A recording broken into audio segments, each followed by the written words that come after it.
Questão 30, 22, 70. Em relação aos sistemas de amortização, podemos afirmar que 1, 2 e 3, né? Contém 1, 2 e 3, para a gente ler a pergunta, né? Que está perguntando aqui, está correto o que se afirma em... Então, falando do valor correto. E o que são os sistemas de amortização? Nós temos 3 sistemas. 3? Exatamente. Quais são esses 3 sistemas? O primeiro sistema a gente chama de tabela, né? Price, né? Price, exatamente. O segundo sistema a gente chama de sistema saque. E o terceiro sistema a gente chama de SAA. Qual que é um, qual que é outro e qual que é cada um deles? O que é o sistema Price, também chamado de sistema francês, né? Mas ele tem o P, né? O P, de que significa esse P? Esse P é de PMT. O que quer dizer PMT? Que as parcelas são sempre iguais. E quem é que deve fazer esse cara aqui? A gente recomenda que seja feito esse cara, né? Mais ou menos para os pobres, né? Por que pobre, né? Porque tem uma... Ó, pobres, né? Por quê? Porque ele tem uma pequena parcela inicial. Pequena. Sério? Exatamente. Ele começa com uma parcela menorzinho. Na consequência disso, ele paga mais juros. Ele paga mais juros do que a tabela saque. Saque por quê? Porque o sistema de amortização, né, ele é constante. Então, o que ele tem igual aqui é sempre a tal de amortização. Ó. A amortização que é constante igual. E por que é isso? Porque dessa forma, né, ele vai começar a pagar uma parcela maior no início, o somatório dos juros vai ser menor. Então, o que ele faz, esse cara aqui, ó? Eu gosto de pintar de vermelhinho, ó, para dizer que no início, comparado com a tabela Price, ele tem uma super, o quê? Parcela. Super parcela. Então, esses são os 2 sistemas de financiamento imobiliário conhecidos, né? Que é a tabela Price e a tabela saque. A Price, ele é muito utilizado aonde? No Minha Casa Minha Vida, né? Era muito utilizado, porque como a parcela é pequenininha e era igual, a gente tinha o que? Um comprometimento da renda menor comparado com o nível de alavancagem. A pessoa com uma pequena parcela, ela conseguia se alavancar bastante, ou seja, poder financiar o seu imóvel. Se ela fosse na saque, como a parcela inicial é muito alta, ela não conseguia fazer o quê? O financiamento do seu imóvel. Então, a saque, quando ela começa uma amortização maior, né, o que vai acontecer? Ela tem uma super parcela inicial. Então, ele começa com uma parcela grande e depois vai diminuindo com o passar do tempo. Porque o que é igual na saque não são as parcelas, mas sim a amortização que é constante. Então, a parcela vai diminuindo. Já na Price, não. Na Price, a parcela é igual. E o que vai acontecendo com o tempo? Os juros diminuem e a amortização aumenta. É isso que vai acontecer. Os juros, tanto na Price quanto na saque, diminuem. Por quê? Porque os dois amortizam. Os dois amortizam, sim. E no SAA não tem amortização. Ó, aqui, ó, não tem amortização. Não tem nada. Zero de amortização.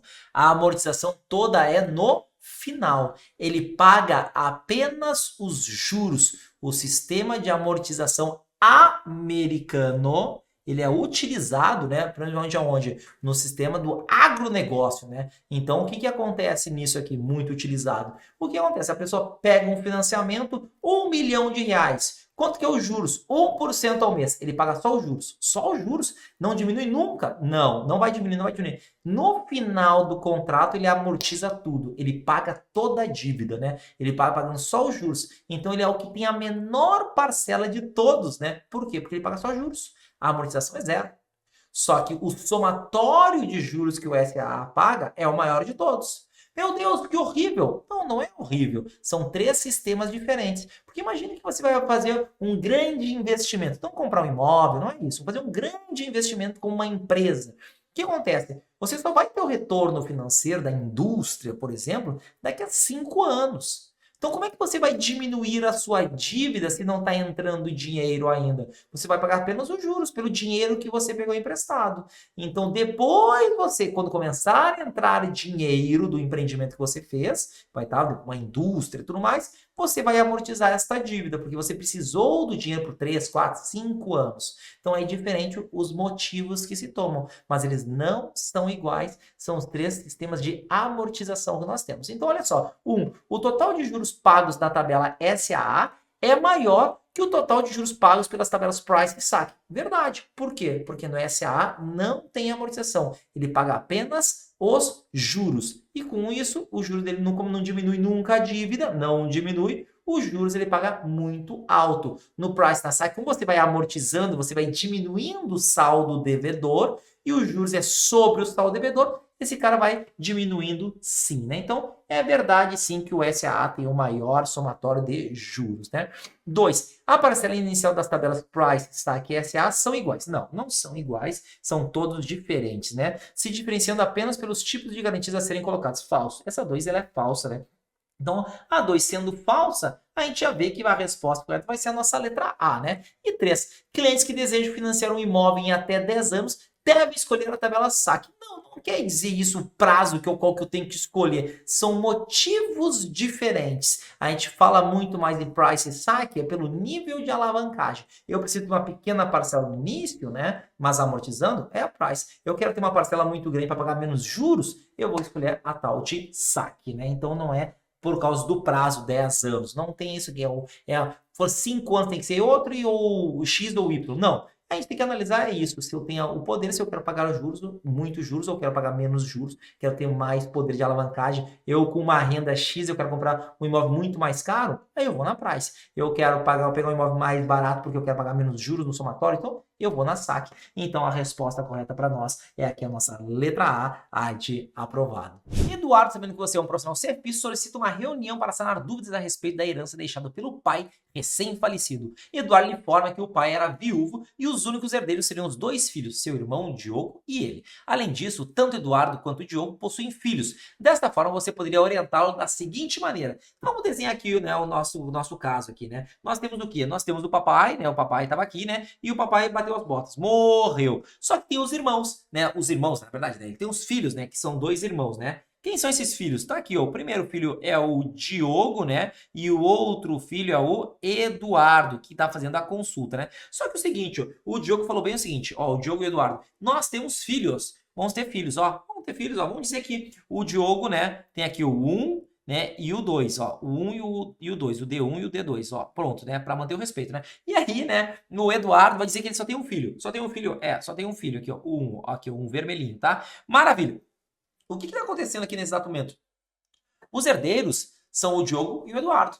Porque eles são o grau 1. O grau 1, ó. Aqui é grau 1, ó. Eles são os grau 1, ó.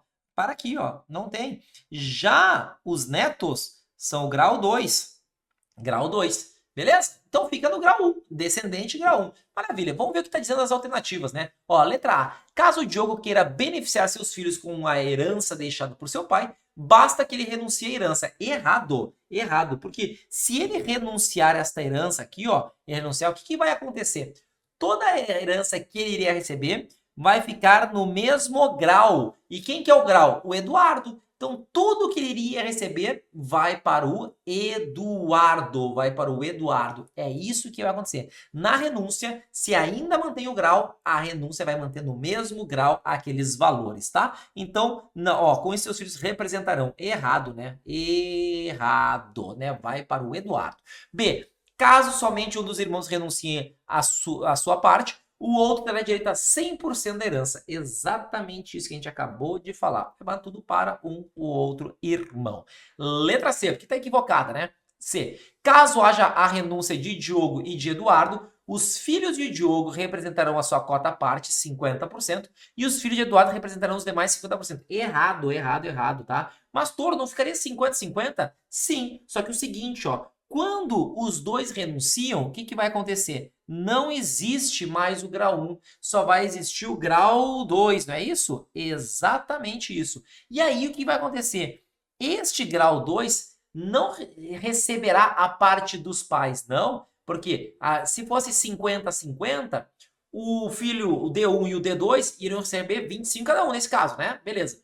E no E ia receber 50%. Só que eles não representam, eles vão receber através do que a gente vai chamar de direito próprio, também chamado de sucessão por cabeça, né? E o que aconteceria? Nós teríamos 3 herdeiros e nós dividiríamos toda a herança por 3 pessoas. Não ficaria 50% para o lado verde, 50% para o vermelho. E aí no lado verde divide nos herdeiros. Não, soma todos os herdeiros do grau 2, todos, que serão, como se fosse a linha 1, porque a linha 1 não existe mais, e todos eles receberão por direito próprio. Eles que vão contar com uma cota parte cada um, né? Então, ó, pum, tá equivocado por causa disso, porque eles não vão representar, mas sim receber por direito próprio, né? Beleza. E D, nada mais é possível ser feito. O vídeo que a renúncia deveria ser feito antes do falecimento. Não, a renúncia tem que ser feita depois do falecimento e não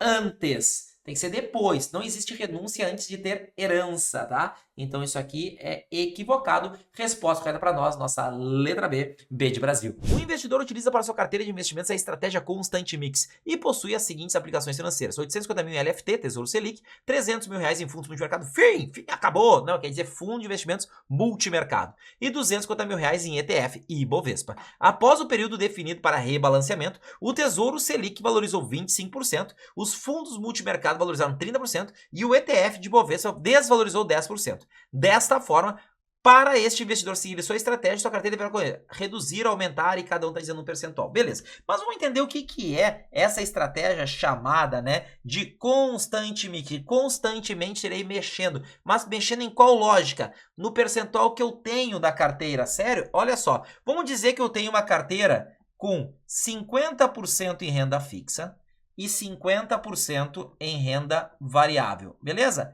Maravilha. E eu tenho aqui, então, 500 mil reais em renda fixa e 500 mil reais em renda variável, ok? Total na minha carteira, R$1 milhão. Só para a gente entender esse raciocínio, para a gente sempre ter isso, para poder saber analisar as alternativas. Isso pode nos dar muito tempo. Então, o total na minha carteira, ela é de R$1 milhão.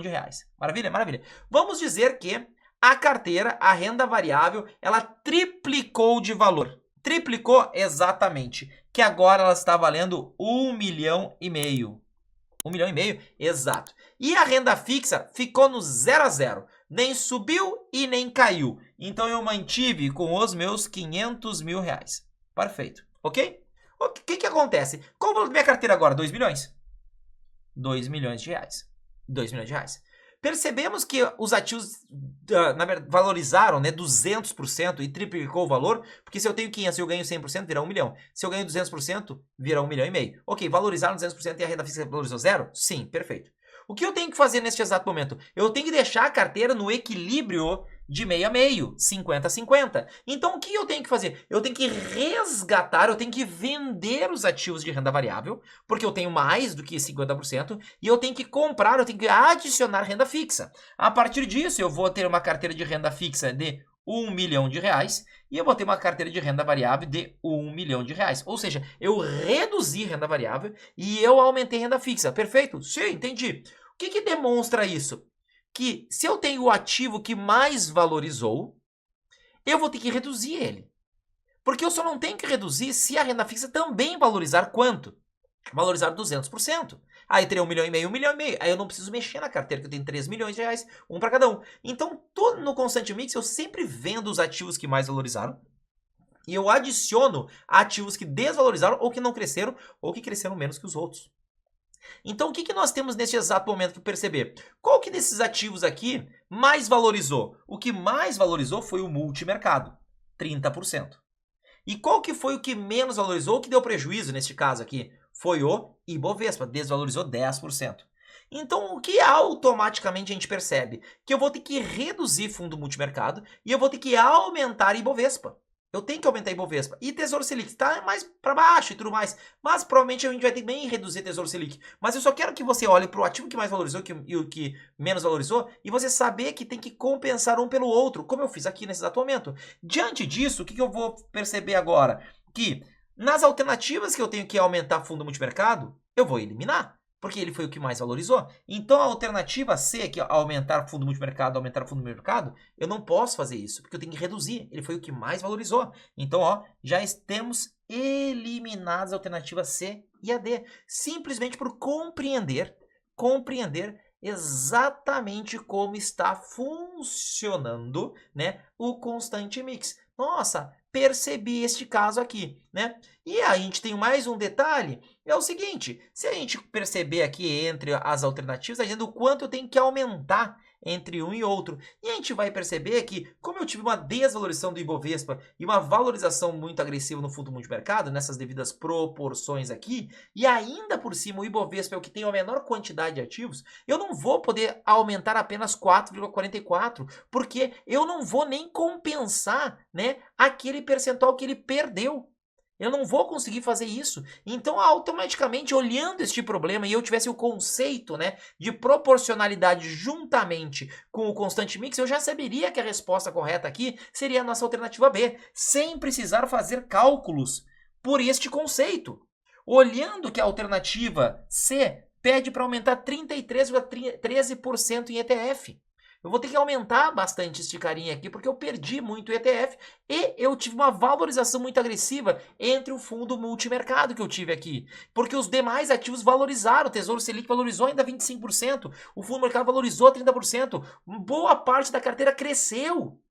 Eu tenho que compensar esse ETF. Eu não precisaria sair calculando, mas nós iremos calcular sim esse problema aqui, porque eu estou pedindo um aumento em relação ao ETF que nós temos aqui. Mas isso aqui é só para a gente chegar que poderia ser feito esse problema sem fazer cálculos, por eu compreender a constante mix. Tor, mas agora me calcula essa parada. Beleza, vamos calcular cada um deles. Qual é a primeira coisa que eu tenho que descobrir? É o percentual de cada um deles de carteira, de ativos na carteira.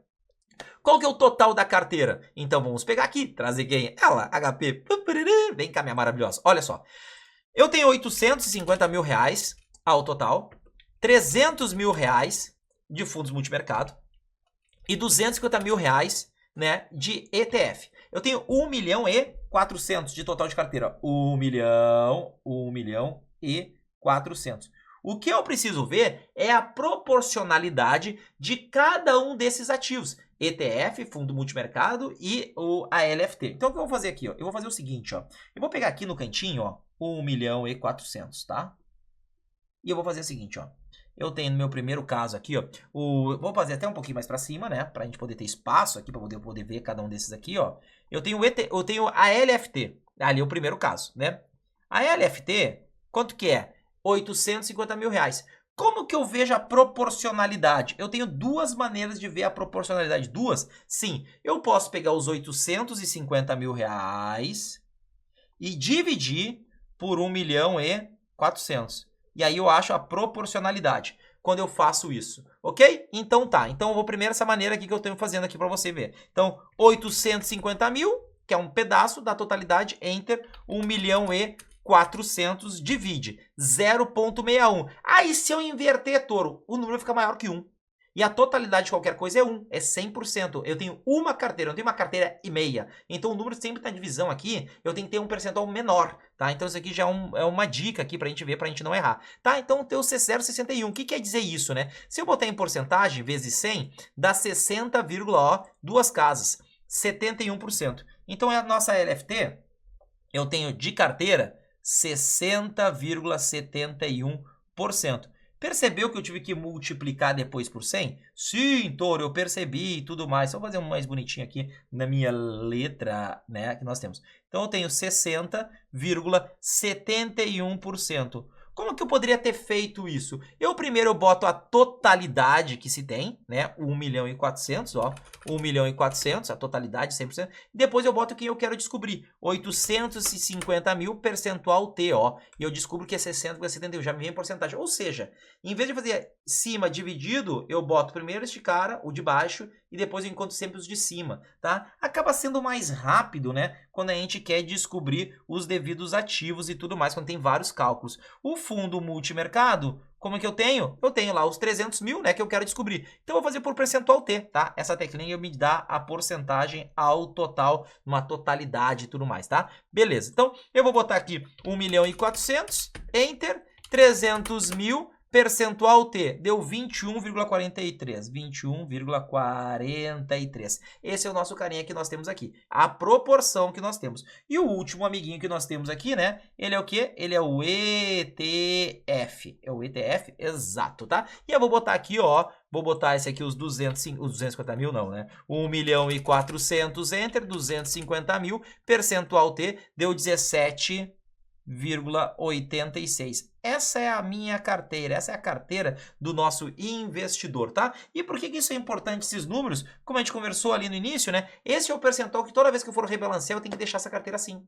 Eu tenho que deixar sempre assim esta nossa carteira, ok? Então, eu vou botar aqui, ó, só botar essa proporção que nós temos aqui, ó, desses nossos 3 amiguinhos aqui, né? Ó, o roxinho aqui, né? O azul escuro e o bordeaux. Essa é a totalidade, né? Então, quando a gente vai calcular a nossa carteira agora, quando eu chegar para o rebalanceamento dela, eu tenho que manter esses mesmos percentuais, 60, 71%, 21, 43, 17,86. É isso que eu tenho que fazer agora. Ah, é? Exatamente. Se eu quisesse, em vez de ter pego, usado o percentual T, bastava eu fazer a divisão, como eu mostrei para você, né? Pegar o número primeiro que eu quero descobrir e dividir pelo outro, né? Ó, 300 mil reais entre 1.400.000, né? Divide 100 vezes, ó, 21,43. Da mesma forma que o outro, né? 250 mil reais, 1.400.000 divide 100 vezes, 17,86. Também poderia fazer assim por divisão, beleza, tá? Então, mas como eu gosto muito da HP, né? Eu sempre uso os botõezinhos que tem ali. Ok, só que o que acontece tem que fazer agora? A gente tem que pegar esses números que a gente vai deixar salvo, tá?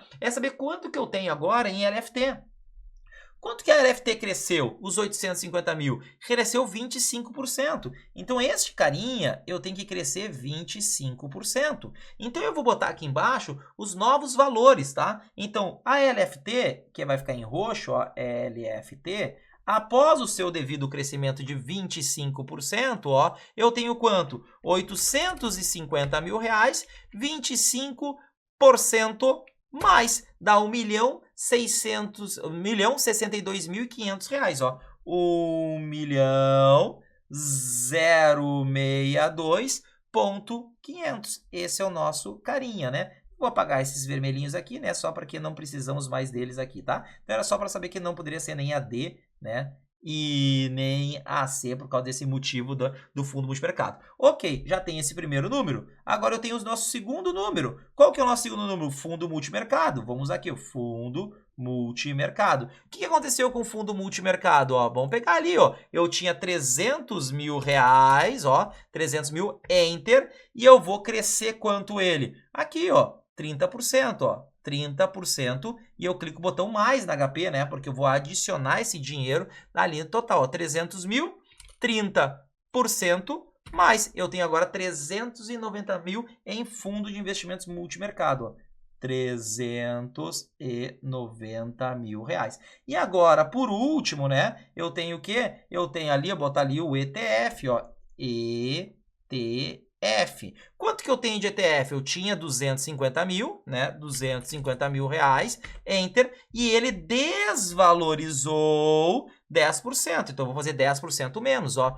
10% menos. Deu 225 mil reais. Essa é a posição atual que nós temos na carteira. 1.062.500.000, 390 mil e 225 mil. Ou seja, eu não tenho mais uma carteira de 1.400.000. Eu vou trocar essa carteira pelo novo valor. Quanto que é o novo valor, né? Vamos pegar aqui, ó. Vamos botar aqui, somar esses 3 valorzinhos aqui, né? Ó, vamos botar aqui, ó. Vamos limpar, vou começar do zero, tá? Ó, 1.062.500, enter, 390 mil reais, mais, né? E 225 mil reais, mais. Então, opa, mudou o númerozinho, né? Vamos botar ali, ó, 225 mil reais, enter, 390 mil reais mais, né? E 1.062.500 mais, dá 1.677.500 reais. Este é o novo valor da carteira, ó. Eu vou deixar esse númerozinho anotado, este novo valor, ó, 1.677.500 reais. É isso, eu não tenho mais 1.400.000. E agora que eu vi o benefício da diversificação, a renda fixa valorizou, os fundos multimercados, a gente não sabe qual é a estratégia, ele valorizou também, mas a Bolsa Brasileira desvalorizou. E agora eu vou sacar uma parte de LFT e adicionar, né, em ETF. Sacar um pedaço de fundo multimercado e adicionar em ETF, né? Porque que é o que está acontecendo, aparentemente está acontecendo aqui, porque agora eu vou aplicar esses porcentagens. Quais porcentagens? Esses aqui, ó. Esse aqui. Sobre qual valor? No total Eu tenho que dizer o quanto eu tenho, ó. Este valor de 1.677.500, ó, se eu botar Enter, eu tenho agora 60,71% em ETF, ó, eu tenho que ter 1.018.410.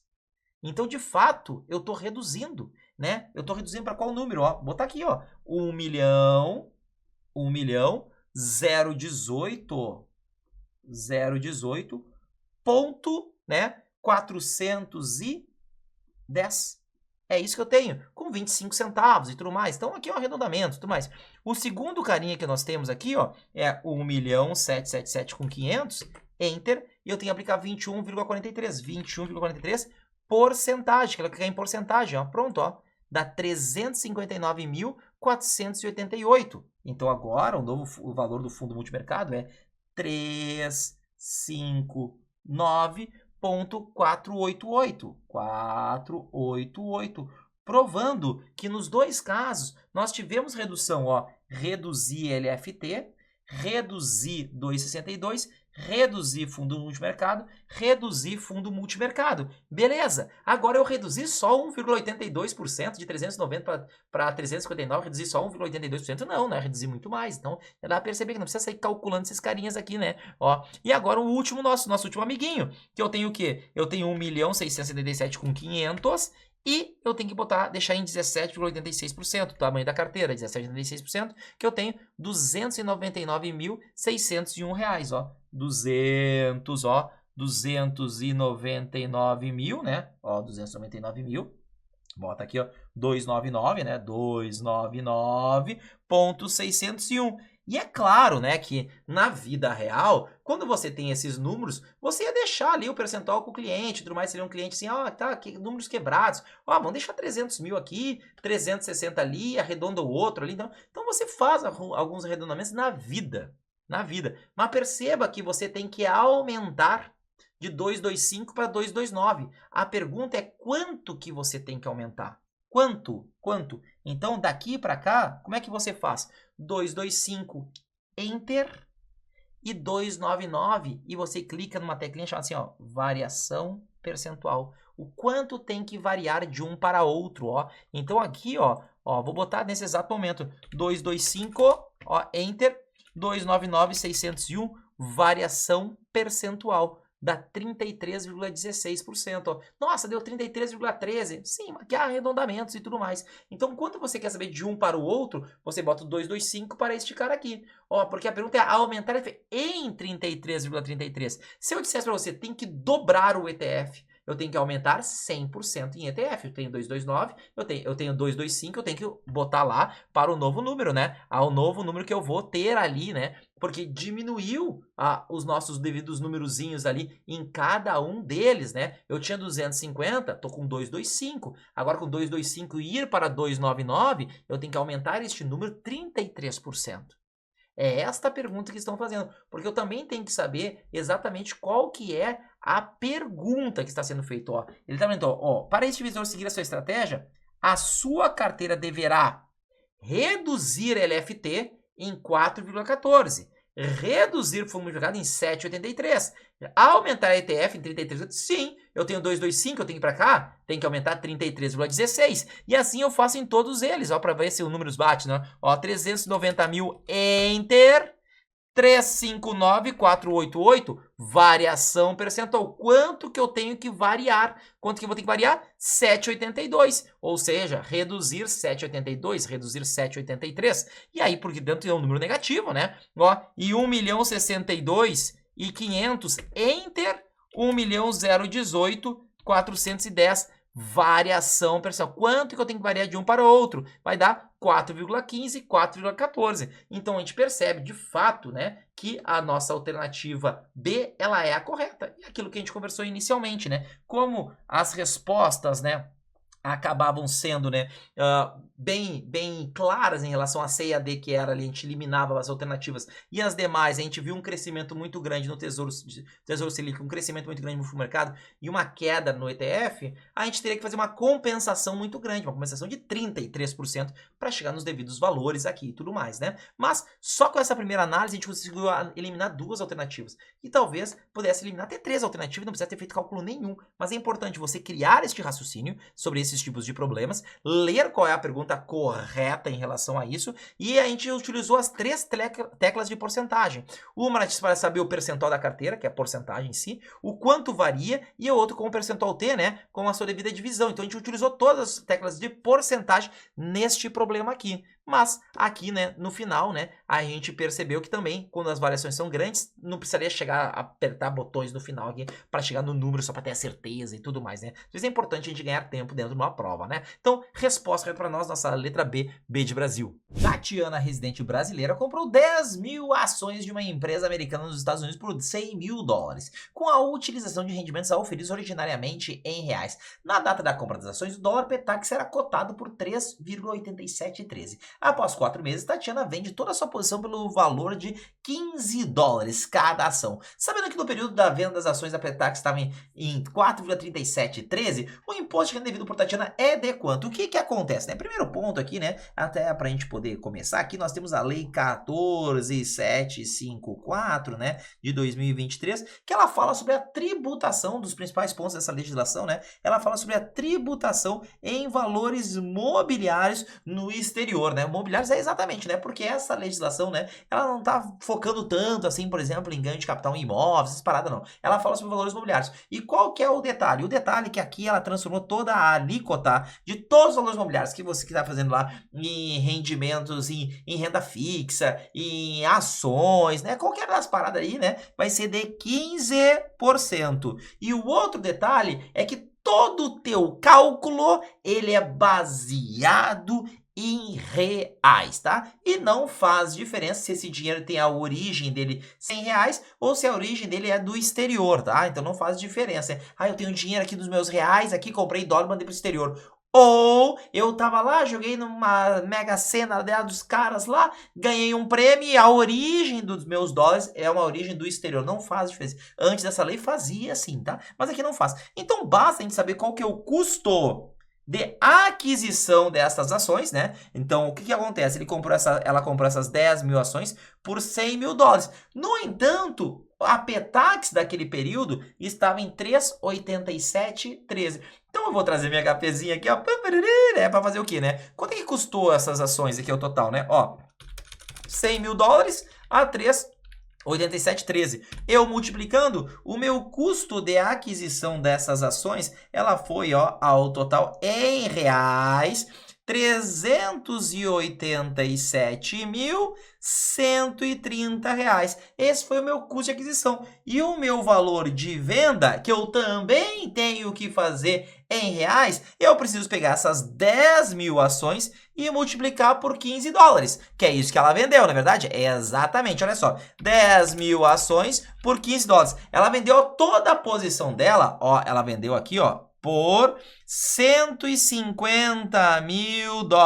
Mas a gente calcula em dólar? Não. Entrou esse dinheiro na conta da corretora dela de $150 mil e tudo mais. Mas a gente vai transformar este valor em reais. Qual que é o valor dos dólares considerado naquele período? 4,3713. Então, esses $150 mil, eu vou multiplicar por 4,3713. Multipliquei. Ao total, o valor da venda contabilizado aqui foi de R$655 mil, 695. Esse é o valor da venda. E diante disso, eu tenho um certo de um lucro. Qual que é o lucro? A diferença, né? Então, vou botar esse valorzinho aqui e descontar os 387,130 menos. Então, o lucro que ela teve nessa operação, 268,565. Toro, esse lucro aqui é porque ela mandou o dinheiro para o Brasil e tudo mais? Não, tanto faz ela mandar o dinheiro para o Brasil ou não, né? Este é o lucro da operação, né? É isso que aconteceu, R$268.595 que ela tem lá ao total disponível. Quando que ela paga o imposto? Ela paga o imposto no outro ano. No outro ano, exatamente. Na declaração do ajuste anual, né? Que eu também chamo de DIRPF, né? Declaração do Imposto de Renda da Pessoa Física, né? Você vai declarar seus bens e tudo mais, e vai ter um campo onde você declara todos os ganhos que você teve, né? Nessa partezinha aqui dos valores imobiliários e tudo mais, né? E também outras coisinhas, offshores, né? Você declara tudo isso lá e recolhe 15% sobre o lucro que você teve, né? Então, multiplicando por 15%, nós temos o nosso devido imposto de renda a ser pago, né? Então, basta eu pegar este valorzinho aqui e multiplicar por 15%. Ó, multiplicar 15% dá 40.284,75 centavos. Nós temos essa resposta? Temos aqui, né? Não é nem a letra A, nem a B, nem a C, mas é a nossa letra D. Então, é assim que a gente calcula. Você vê o seu custo de aquisição em reais, você vê o valor da venda em reais, vê a diferença e ali você vai sempre aplicar 15% em qualquer valor imobiliário que você tenha. Renda fixa, ações, dividendos, né, com rendimentos ali dos juros que pingou, o cupom. E se você tem um prejuízo em qualquer um deles, você pode compensar. Perdi 100 mil em alguma coisa ali em ações, tudo mais, pode compensar isso aqui e aí você vai pagar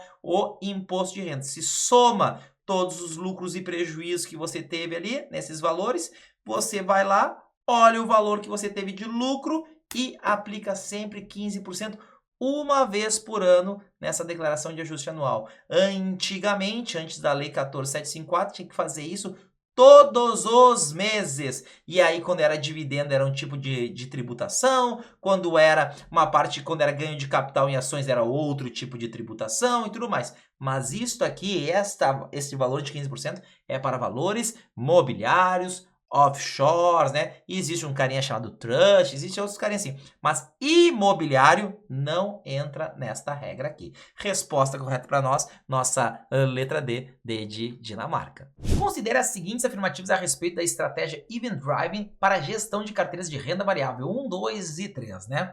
É correto o que se afirma em. Então, olha só, né? O que é um Event Driving, né? É dirigir eventos. Drive, dirigir, event é o evento em si, tá? Então, esse é um conceito. Então, uma carteira de renda variável que quer fazer isso, ela quer participar de eventos que possam estar acontecendo numa companhia. Sério? Exatamente. Então, a gente tem vários motivos para a gente poder entrar numa companhia. A gente pode comprar a companhia para fazer a participação dela lá dentro e participar. Eu posso reestruturar uma companhia através de questões de dívidas. Eu posso perceber que uma companhia vai ser comprada por outra e ver que pode ter arbitragens e aí eu querer participar desses momentos, desse evento de fusão e aquisição. Então esse Event Drive, existem vários motivos que pode ser este devido evento. Drive, dirigir um evento, participar deste evento. Vários motivos que podem ter eventos. E essa vai ser a estratégia que o fundo, a carteira pode querer fazer e achar que é interessante. Então, engloba, dentre outros, os eventos Activist, Restructuring e Merger Arbitrage. Verdade, né? Activist é eu participar ativamente, né?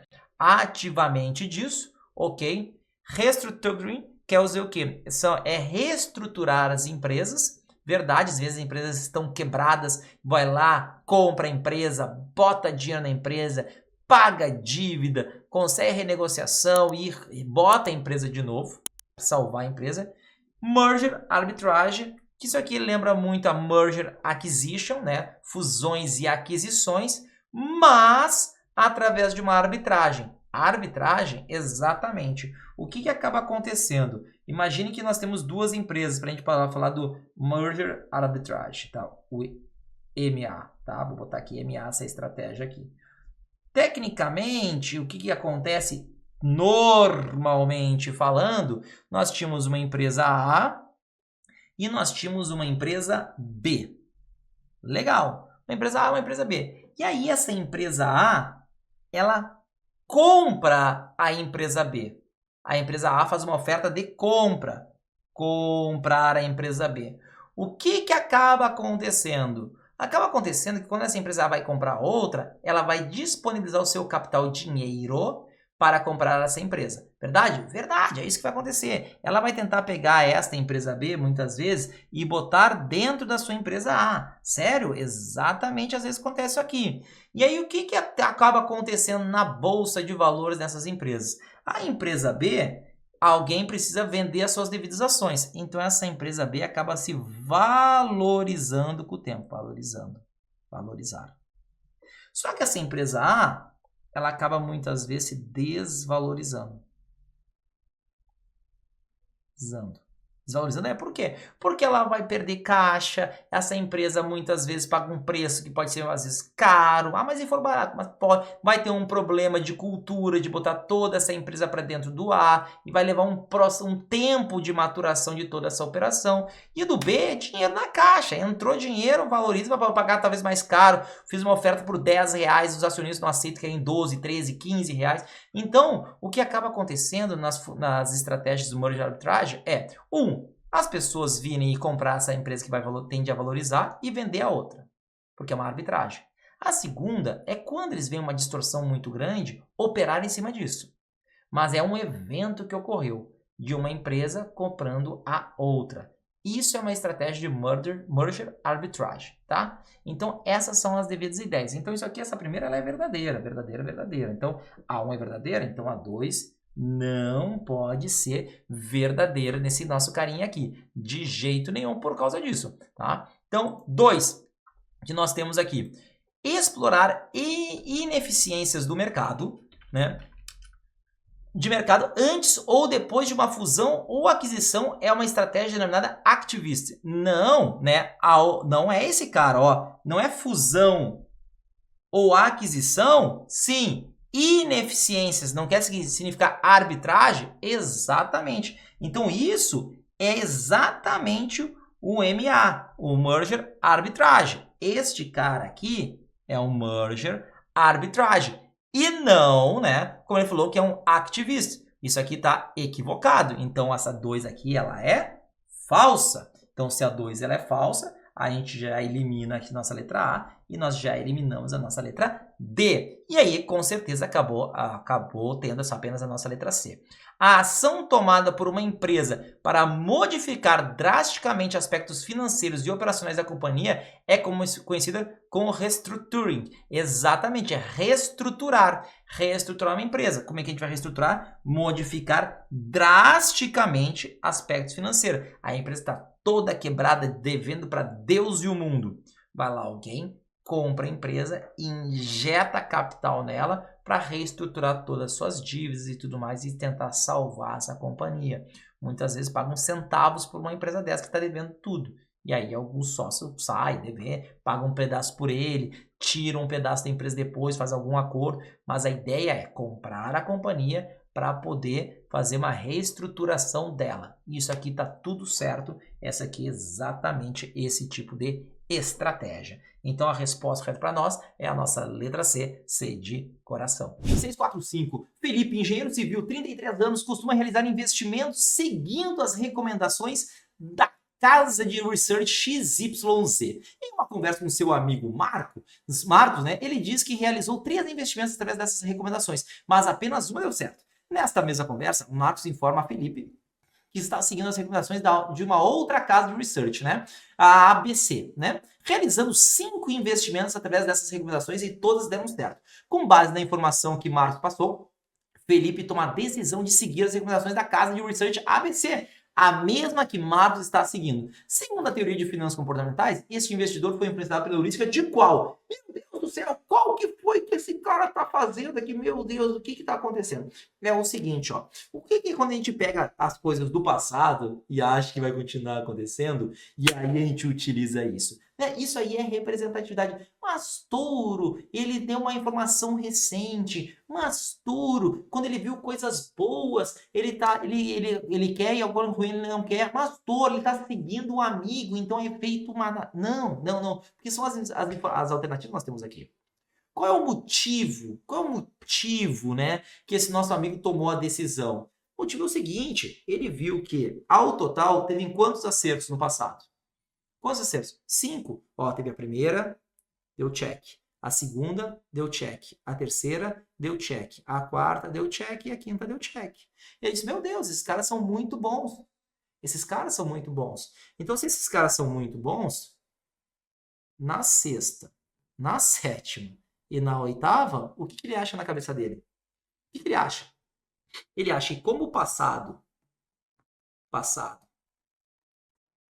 deu certo,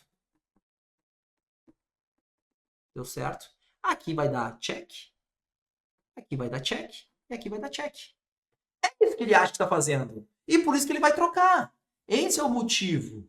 Não é porque é uma informação recente. Nossa, vi uma informação recente, agora eu vou fazer isso aqui. Porque disponibilidade, não. Disponibilidade é o que acontece quando vem um presidente e ele pede, uma companhia pede demissão e as ações caem, porque, nossa, vai mudar tudo. É uma informação recente. Por isso seria uma disponibilidade. O efeito frame seria, nossa, deixa eu ver essa empresa aqui está crescendo 30% ao ano. Aí quando ele analisa e vê que o setor cresce 50%, ele diz que não quer fazer. Mas, Toro, tá certo, porque se o growth de uma empresa, o growth, ele é de 30% e o setor, ele é de 50%, essa empresa cresce menos. Então, eu não devo comprar essa empresa. Então, agora, será que eu tenho que analisar uma empresa apenas pelo crescimento para ver se eu compro ou não compro uma empresa? Será que eu não tenho que analisar também o fluxo de caixa da companhia? Será que não tem que ver qual é o tamanho, a quantidade de ativos que a companhia tem, as dívidas? Qual que é o custo médio ponderado desse capital? Ou seja, quanto é o custo da dívida que essa empresa tem? O tipo de dívida? Será que é uma dívida em dólar? Será que é uma dívida em reais?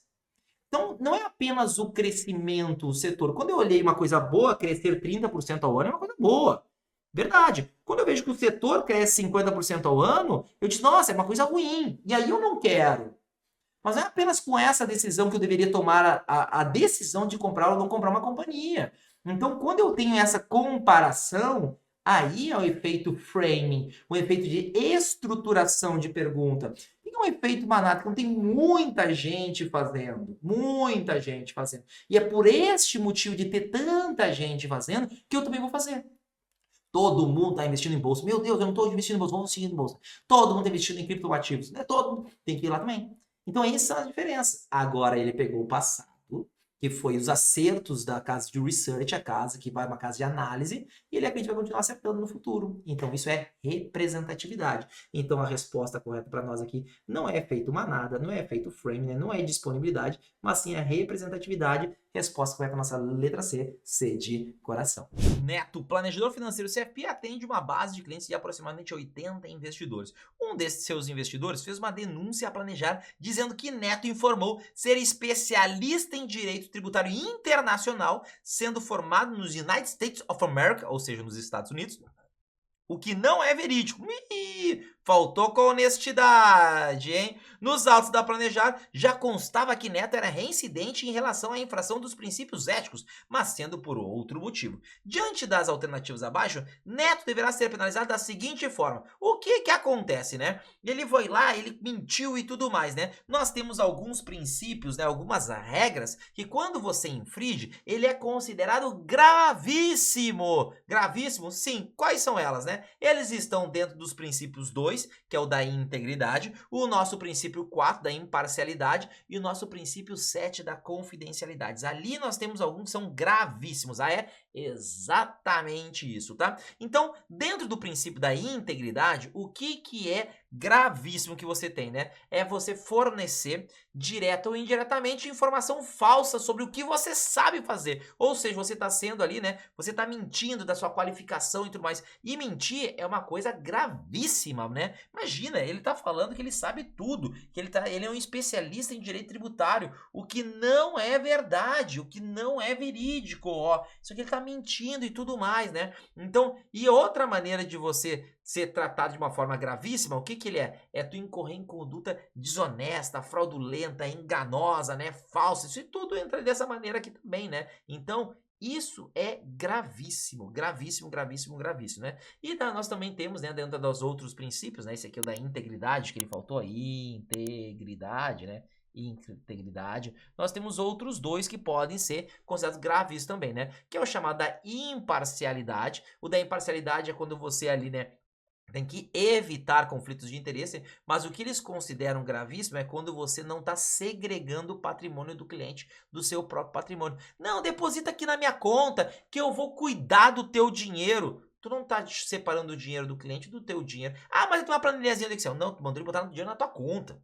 Então, e tem muitos lugares que vão dizer, não, tu deposita o dinheiro aqui nesta empresa aqui que nem existe, né? E aí lá criam lá SPS e tudo mais, né? E aí isso não pode, você tem que segregar o patrimônio do cliente. Tem uma conta do cliente. Você não pode mandar o dinheiro tudo num lugar só e cuidar do dinheiro daquele cliente, né? Acontece muito aonde isso, né? Nos golpes de pirâmide, você deposita o dinheiro no que eles criam lá muitas vezes de SPS, uma conta de uma empresa de várias pessoas se juntam e não tem a segregação do patrimônio do cliente. E isso é gravíssimo, gravíssimo, né? E o último item que nós temos de gravíssimo, né, é quando você falta, né, com a confidencialidade do seu cliente. Isso também é gravíssimo. Então são 4 carinhas, 4 regras que nós temos, né, para que se tornar gravíssimo. Ali, 2 ali que são muito parecidas, são dentro da integridade, né, que é essa parte de ser desonesto e tudo mais. A outra é essa segregação e a última é a confidencialidade. Então isso aqui é gravíssimo. Mas dentro disso, né, nós também temos coisas que podem ser agravantes. Agravantes, agravantes, né? O que pode agravar uma penalização, né? Certo? Tem coisas que pode aumentar a pena? Pode, né? Que é, por exemplo, né? Tu ter feito alguma coisa de maneira fútil, né? Com dolo. O que é dolo? Existe a culpa e existe o dolo, né? O que é a culpa? É quando foi cometida ali a infração, mas você não tinha a intenção de fazer aquilo. Sério, é a intenção. O dolo é quando você tinha a intenção, foi lá e pegou o carro, o sinal vermelho e viu uma pessoa que foi lá, saiu para vermelho e pum, atravessou e matou ela. Isso é com dolo. Você queria fazer aquilo e tudo mais, né? Com culpa não. Com culpa ali passou o sinal vermelho, você não viu a pessoa, passou na frente, você atropelou e matou a pessoa. Você matou a pessoa igual, né? Mas aquele sentimento que se tem lá, né? Ele é diferente. Meu Deus, o que eu fiz? Sabe? É diferente os motivos. Com dolo é muito pior. Então isso agrava o dolo. A culpa não. A culpa é por ter feito, de fato, a coisa ali que não devia ter sido feita, né? Mas não tinha a intenção mesmo de fazer aquilo, né? Então nós temos diferença. Então dolo aumenta, motivo fútil aumenta também, agrava, mas a gente está falando sobre penalizações, né? Quando a pessoa é reincidente, né? A de reincidência abstrata, ficar o tempo todo falando, isso também agrava. Toda hora tá chamando lá, pô, infringiu de novo, infringiu de novo, infringiu de novo, infringiu de novo. Isso aí agrava. Mas também agrava, né? A pessoa ser reincidente, acumular mais de uma infração cometida pela mesma conduta. Então, se ela tem várias vezes também pela mesma, isso também agrava. Por quê? Porque ele vai penalizado e não aprende, pelo amor de Deus, né? Então, né? E sempre pelo mesmo motivo, né? Então, isso também agrava, tá? Mas aqui, o principal ponto aqui, né? É ter faltado aqui com a integridade, nessa parte sendo desonesto, mentido e tudo mais. Letra A. Por ser uma infração gravíssima, isso é gravíssimo, né? Poderá ser suspenso temporariamente do quadro de associados a planejar ou ter revogado o direito de uso das marcas CFP, sendo excluído do quadro dos associados. Exatamente, quando é gravíssimo, ele pode chegar a esse tipo de coisa, né? Se não, ele tem aquelas ordenzinhas, né? Quais são as ordenzinhas? É multa, é uma comunicação privada, né? Ah, é? Exatamente, né? Então, a comunicação privada e tudo mais, você pode ter, né? Você pode ter uma comunicação pública, você pode ter uma suspensão ou uma revogação, né? Nos casos das gravíssimas, pode ser até revogado, né? B. Por ser uma infração grave, não é grave, é gravíssima, será advertido publicamente pelo Conselho de Normas Éticas a ser divulgado nos meios de comunicação planejada. Não é grave, isso aqui é gravíssimo o que ele fez, né? C. Como forem infrações diferentes, será considerado como infração leve. Não, infração leve não. A gente até falou que pode ser agravantes, ter agravantes. João e Maria, um casal casado sob o regime de separação comercial de bens, formaram uma família sólida ao longo dos anos. Da união, nasceram 4 filhos que se tornaram o principal foco de vida do casal. Ao longo do casamento, João conseguiu acumular um patrimônio significativo, adquirindo bens de forma onerosa, resultando em um total de 3 milhões de reais. Infelizmente, João veio a falecer. E agora Maria enfrenta uma série de dúvidas sobre como proceder em relação à divisão do patrimônio deixado pelo marido. Como João não deixou o testamento, Maria começou a se perguntar qual seria a sua participação na herança. Sentindo-se insegura sobre o que fazer, a seguir, Maria procurou o serviço de uma profissional CFP, com o intuito de obter respostas claras e bem fundamentadas sobre como o patrimônio seria dividido. Diante desse contexto, o patrimônio que será destinado à esposa Maria será de quanto? Meu Deus do céu! Todo esse texto aqui só para dizer que o casal teve separação convencional de bens, que ele tinha 3 milhões de reais, 4 filhos, todos do casal aqui, cadê 4 filhos aqui, ó? Eita lá, cadê, ó? 4 filhos todo o casal e saber quanto que vai ficar para Maria. Tudo isso, dava para arriscar todo o restante? Dava, né? Então qual que é a parada? A primeira coisa, o que é a separação convencional de bens, né? Separação convencional porque foi uma convenção entre eles escolherem a separação total de bens. Não foi imposta pela lei, né? Não foi. Ah, é? E quanto que seria imposta? Existem alguns casos. O caso que não é mais, qual que é? É o caso da pessoa ter mais de 70 anos ou mais, e ser obrigada a ter a separação obrigatória, né, de bens, que é a separação total de bens imposta pela lei. Isso não existe mais, né? Existe a separação obrigatória em outros casos, né? Mas não nesse. Nesse não tem mais. Então eles escolheram. Então o que acontece? Que temos o João de verde, né? E nós temos a Maria aqui de azul. Azul, né? Pra gente poder fazer o patrimônio deles. Ó, tá aqui, ó,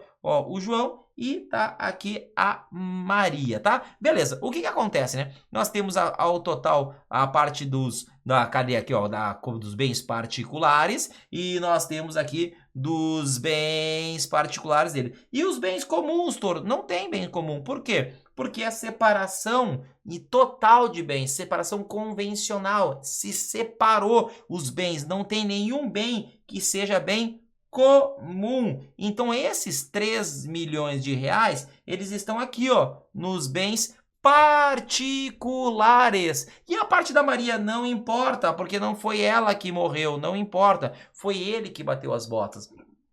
E como é que é a estrutura na herança? A estrutura na herança é a seguinte, ó, descendentes mais o cônjuge. E aqui tem um asterisco. O segundo é ascendente mais cônjuge, o terceiro só o cônjuge. Mas já acabou aqui. É descendentes. Por quê? Porque tem descendentes. E mais o cônjuge. Só que aqui tem um asterisco. O que significa este asterisco? Que é o seguinte, ó.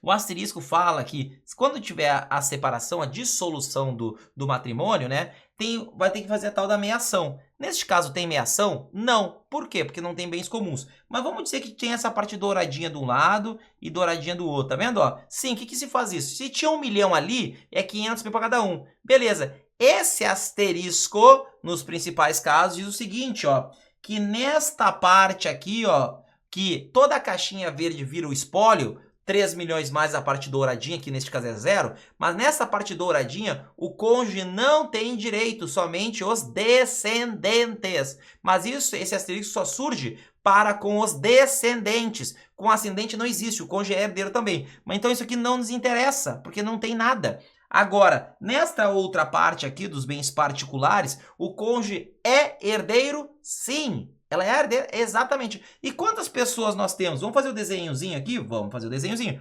Tá ele aqui, tá ela aqui, ó. Bota aqui ela, ó. Ela aqui, ó, bonita, tudo mais, né? E aqui estão os 4 bacuras, os 4 filhotes. O 1, o 2, o 3 e o 4, não é verdade? É verdade, né? Todos do mesmo casal. Então a gente divide por 5 esse patrimônio? Não. Não, Toro. Não. E talvez seja por isso que você esteja assistindo esse vídeo. Por que a gente não divide por 5 se nós temos aqui a morte dele e tem ela e mais 4 filhos? Porque quando você dividir esta parte aqui, né, do verdinho inteiro por 5, quanto que daria? Daria 20% para cada um, não é verdade? É verdade, tem 5 pessoas. Só que quando todos os filhos forem do casal, neste caso, o cônjuge sobrevivente, ele tem uma coisa chamada de reserva legal. Somente acontece isso quando todos os filhos são do mesmo casal e o cônjuge sobrevivente, né? Você tem ali 4 ou mais filhos. Por quê? Porque se tem um filho só, divide por 2, dá 50%. A reserva legal diz que o cônjuge não pode receber menos de 25% da parte que está concorrendo. Como 20 é menor que 25, ela recebe 25. Se fossem dois filhos, mais ela, daria 33, então ela receberia 33. Se fosse um filho, receberia 50-50. Então o ponto é que ela tem direito à reserva legal. Então 25% de 3 milhões de reais, quanto que é? Ao total são 750 mil reais. 750 mil reais. E aí o restante, os 2.250.000, aí sim divide-se entre os filhos, os descendentes. Então é muito importante isso aqui. É o direito à reserva legal. Quando todos os filhos, né, com o falecido forem do casal, o cônjuge sobrevivente tem direito à reserva legal. Não importa se é homem ou se é mulher, não importa, né? Mas tem que ter. Então, se tivesse um filho, ele tivesse um filho fora aqui, o filho 5, por exemplo, né? Que é onde seria? Aí todos os filhos não são do casal. Não é do cônjuge. Aí ela não teria direito a essa reserva legal. Como é que ficaria? 5 filhos, mais ela 6, pega os 3 milhões e divide por 6 mesmo. Aí divide por 6. Ah, entendi. Então tem que sempre ficar muito atento se todos os filhos são do casal. Mas apenas essa regra funciona quando são 4 ou mais filhos. Porque são 3 dá 25 igual, se dão 2 dão 33, se é um filho dá 50% cada um. Nos casos 1 e 2, né, nós temos um percentual maior do que a reserva legal. Então a reserva legal é o mínimo que tem que receber. Beleza? Então é 1,5 milhão? Não, né? 1,5 milhão seria comunhão total de bens e aí tivesse meiação, né? 1,5 milhão. 750 mil? Exatamente esse cara aqui. 600 mil reais? Não, porque isso seria se algum desses filhos fosse fora, né? Aí sim, né? E 0 não, porque o cônjuge ele é herdeiro nos bens particulares, sim. Então a resposta para nós, nossa letra B, B de Brasil. São pessoas jurídicas que obrigatoriamente devem optar pela tributação com base no lucro real, aquelas que, sério que tem empresa que é obrigado? Obrigado, né? A gente tem ali as empresas que faturam aí até 4,8 milhões de reais, elas podem ficar no Simples Nacional. Depois nós temos um cara que entra até 78 milhões de reais. Esses que ficam até os 78 milhões de reais, eles podem ficar no lucro presumido. E quando ultrapassa essa barreira, ele tem que ser obrigatoriamente lucro real. A única regra é o faturamento? Não, nós temos outras regras. Outra regra que é obrigatório ser lucro real, instituição financeira. Instituição financeira, ele é obrigado a ser lucro real. Entendi. Outro caso que tem que acontecer, qual que é? Se eu tenho rendimentos, eu estou recebendo rendimentos no exterior. Exterior, tá? Exterior, exato, eu vou fazer aqui mais bonitinho aqui, ó. Exterior, né? Quando eu estou tendo recebimento no exterior, eu acabo sendo obrigado, rendimento exterior, acabo sendo obrigado a fazer também lucro real. Ó, é rendimentos. E não que eu vendi para fora, ser uma exportadora, sou lucro, não, é quando eu tenho rendimentos, tá? Então, beleza, exterior. E quando que é a outra maneira? A outra maneira não é obrigada, né? É opção, escolha, né? Então, ó, opção, ó. Ah, tem uma opção. Se eu quiser ir para o lucro real, qualquer um pode entrar no lucro real. Então, as maneiras que nós temos ao total acabam sendo 4, né? Essa aí, né? Ou quando eu tenho faturamento maior do que 78 milhões de reais, eu sou obrigado a fazer isso. Então, aqui estão as regrinhas aqui como regrinha geral, né? Letra A, que não possuam rendimento exterior. Não, tem que ser que possuam. Estou pedindo que são obrigadas. B, empresa enquadrada no Simples Nacional. Se ela está enquadrada no Simples Nacional, eu não preciso ser obrigado a ir para o lucro real. C, empresas cuja atividade sejam instituições não financeiras. Quando é financeira, é obrigado, não financeira. E D, cujas receitas totais no ano calendário anterior tenham sido superiores ao limite de 78 milhões de reais ou proporcional quando inferior a 12 meses. Por exemplo, se a empresa abriu 6 meses, abriu, tá? Julho até o final do ano, ela faturou 60 milhões, ela vira lucro real, tá? Porque proporcionalmente é muito maior, tá? Então, resposta correta para nós, nossa letra D, D de Dinamarca. Ricardo, de 42 anos, sofreu um acidente de trabalho que resultou em perda funcional de 50% da mão direita, confirmada por laudo médico.